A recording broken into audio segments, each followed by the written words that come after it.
Hello, I'm Will and I'm in Durham, so I'm separate from Ed today. I'm going to be talking about 4 books that have been added to my library. 1 I've stolen from Ed and I will return. 3 others I just couldn't avoid. The book FOMO.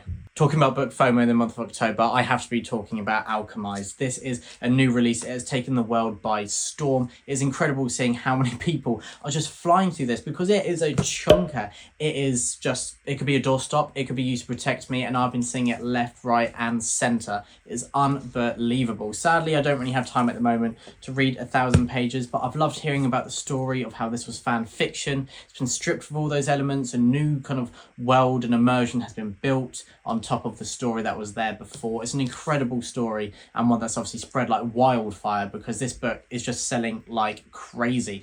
Every time I walk into Waterstones, there are just stacks of it, and I walk in there about every other day because when you walk past, it'd be a crime not to go in a bookshop, wouldn't it? Then chucking some non-fiction there, I've got Sparta, and I thought, you know what, I need to focus on the uni reads and a lot of books that have been on my list for quite a while. But then I was just, perusing through Waterstones, second time mentioned today, and I saw on the back it says the most entertaining and informative book about the Spartans I've ever read. And that's said by Steven Pressfield, author of Gates of Fire, one of the greatest books of all time, and an incredible book on Thermopylae 300 as it's better known. And so when he's saying it, it's a bit of a cheat code to me that I automatically buy this. Then I have borrowed James from Ed and Sadie, and so I recently read The Adventures of Huckleberry Finn, and this is basically that story but from Jim the Slade's perspective instead of Huck Finn.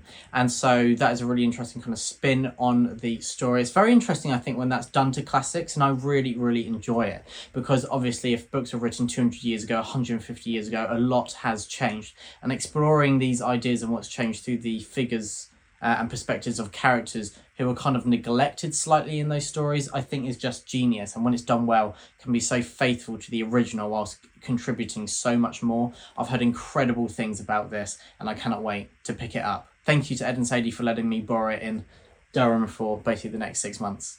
Then continuing my recent Cormac McCarthy streak, I've got Outer Dark. And so I've read most of his books now. I need to for university this year. And so Outer Dark is another kind of shorter one that's meant to be quite accessible, but also yields a lot more on each reread. I think there's a lot of kind of biblical allusions and allegories, and a lot more to the stories on a reflection the second time round when kind of there's a few revelations about characters. It's meant to be very dark. And so maybe I need a bit of a lighter read to intersperse in between these darker ones.